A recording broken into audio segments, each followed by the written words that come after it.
BRS పార్టీలో అన్నా చెల్లెల మధ్య పోటీ తీవ్రమైందా? ఆధిపత్యాన్ని పెంచుకునేందుకు ఒకరిని మించి మరొకరు తమ మాటల్లో చేతల్లో స్పీడ్ను పెంచుతున్నారా? ప్రజల అటెన్షన్ కోసం మా నాన్నంత మంచోళం కాదని పదే పదే వ్యాఖ్యలు ఎందుకు చేస్తున్నారు? ఒక్కొక్కరిని ఏమేం చేయాలో అని చెప్తాం. కేసీఆర్ సార్ మంచోడు కావచ్చు, నేను కొంచెం రౌడీ టైపే, ఎట్టి పరిస్థితిలో ఇచ్చిపెట్టుడు ఉండదు. ఇవే కామెంట్స్ ఇప్పుడు తెలంగాణ రాష్ట్ర పొలిటికల్ సర్కిల్లో హాట్ టాపిక్ గా మారాయి.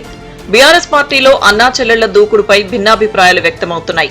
నేను కేసీఆర్ అంత మంచోణ్ణి కాదంటూ కేటీఆర్ కామెంట్స్ చేస్తుంటే, ఆయన సోదరి కవిత మరో అడుగు ముందుకు వేసి తనను తాను ఏకంగా రౌడీ టైప్ అంటూ ప్రకటించుకుంది. వీరిద్దరి స్పీడ్ చూసి పార్టీలో ఆధిపత్యం కోసం పోరాటం చేస్తున్నారన్న కామెంట్స్ ఎక్కువగా వినిపిస్తున్నాయి. ఇటీవల కల్వకుంట్ల కవిత దూకుడుపై పార్టీలో తీవ్ర చర్చ జరుగుతోంది. లిక్కర్ కేసులో జైలు నుండి విడుదలయ్యాక కొన్నాళ్లు సైలెంట్ గా ఉన్న కవిత వ్యూహాత్మకంగా దూకుడు పెంచుతున్నారు. తొలుత బీఆర్ఎస్ కు సంబంధం లేకుండా జాగృతి పేరుతో కొన్ని అంశాల మీద ఆమె కార్యక్రమాలు నిర్వహించారు. ఆ తర్వాత తాను ఎంచుకున్న అంశాలను బీఆర్ఎస్ కు సంబంధం లేకుండా తెరమీదకు తీసుకొచ్చారు. ఇక బీఆర్ఎస్ రజతోత్సవ వేడుకల సందర్భంగా రాష్ట్రంలోని వివిధ జిల్లాల్లో పర్యటిస్తూ ఆమె కూడా తన ఇమేజ్ ని పార్టీలో మరింత పెంచుకోవాలనుకుంటున్నారు. అందుకే పార్టీ సన్నాహక సమావేశాల్లో ఆమె దూకుడుకు కారణం అదే అయి ఉంటుందన్న చర్చ జరుగుతోంది. కొన్ని రోజుల క్రితం కరీంనగర్ సమావేశంలో నేను కేసీఆర్ అంతా మంచోణ్ణి కాదన్న కేటీఆర్ డైలాగులను అధిగమిస్తూ ఏకంగా కవిత కూడా తాను రౌడీ టైప్ అంటూ ప్రకటించుకున్నారు. బీఆర్ఎస్ కార్యకర్తలను వేధిస్తున్న అధికారుల చిట్టాను పింక్ బుక్ లో రాసుకుంటున్నామని హెచ్చరించారు. అటు కేటీఆర్ కూడా రిటైర్ అయి విదేశాలకు వెళ్లినప్పటికీ అధికారులను వెంటాడుతామని ప్రకటించారు. ఇలా అన్నా చెల్లెళ్ల ఆధిపత్య పోరుపై పార్టీ వర్గాల్లో చర్చకు దారితీస్తుంది. నేను కేసీఆర్ గారు అంత మంచోని కాదు, మళ్ళా మన టైం వస్తుంది, మళ్ళా బరాబర్ మన టైం వస్తుంది. వచ్చినాక పేర్లు రాసి పెట్టుండ్రి, ఒక్కొక్కరిని ఏమేం చేయాలో అని చేద్దాం. వదిలిపెట్టే సమస్య లేదు. దబ్బన కొంతమంది అనుకుంటారు మేము రిటైర్ అవుతాం, ఇంటికి పోతాం, మమ్మల్ని ఏం బిక్తారు అనుకుంటున్నాము.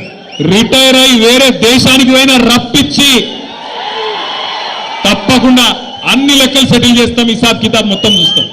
గట్ల ఊకునే బాబత్ కాదు. ఇది వరకున్న కథ వేరు, ఇప్పుడున్న కథ వేరు. ఎవరెవరు బెదిరిస్తున్నారో వాళ్ళ పేర్లు బరాబర్ పింక్ బుక్ లో రాస్తాం. ఇడిచిపెట్టేదైతే ఉండదు, అలా ఏమీ ఆలోచించదు. కేసీఆర్ సార్ మంచోడు కావచ్చు, నేను కొంచెం రౌడీ టైపే, ఎట్టి పరిస్థితిలో ఇడిచిపెట్టుడు ఉండదు.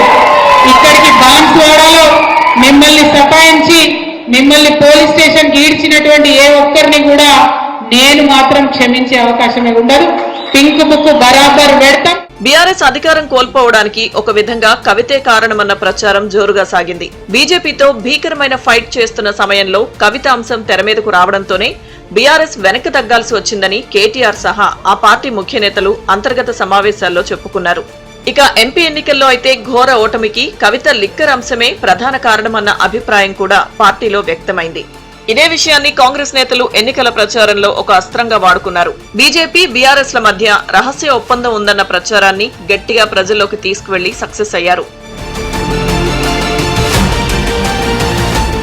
లిక్కర్ కేసు బూచిగా చూపి తన స్పీడ్ ను ఎదుగుదలను అడ్డుకునే ప్రయత్నాలు చేశారని కవిత తన సన్నిహితుల దగ్గర వాపోయారట. ఇక తాను పాత కవితను కాదు కొత్త కవితను చూడబోతున్నారని, అందుకు తగ్గ దూకుడును చూడబోతున్నారని తన వర్గం నేతలతో చెప్పారట. అందుకు తగ్గట్లే సరికొత్త వ్యూహంతో ప్రజల్లోకి వెళ్తున్నారు. 27న వరంగల్లో నిర్వహించే బహిరంగ సభ కోసం నియోజకవర్గాలు చుట్టేస్తూ ఐఎమ్ బ్యాక్ అంటున్నారు. అయితే కవిత దూకుడు పార్టీలో కొత్త చర్చకు దారితీస్తుంది. జిల్లా టూర్లలో కేటీఆర్ నేను మంచోణ్ణి కాదంటూ మాస్ లీడర్ ను అనిపించుకునే ప్రయత్నం చేస్తున్నారు. సభకు వచ్చిన కార్యకర్తలు కేటీఆర్ ను సీఎం అంటూ నినాదాలు చేస్తున్నారు. అన్నకంటే తానేం తక్కువ కాదంటూ కవిత కూడా మాస్ స్టేట్మెంట్స్ ఇస్తున్నారు. తాను మంచిదాన్ని కాదు పక్కా రౌడీ టైప్ అంటూ జనాల చేత చప్పట్లు కొట్టించుకుంటున్నారు. కొందరైతే కవిత సీఎం అంటూ నినాదాలు కూడా చేస్తున్నారు. సేమ్ టు సేమ్ అన్నా చెల్లెళ్ళిద్దరూ ఒకరిని మించి ఒకరు దూకుడు పెంచుతుంటే పార్టీలో మాత్రం ఇద్దరి మధ్య ఆధిపత్య పోరు మొదలైందా అని చర్చించుకుంటున్నారు.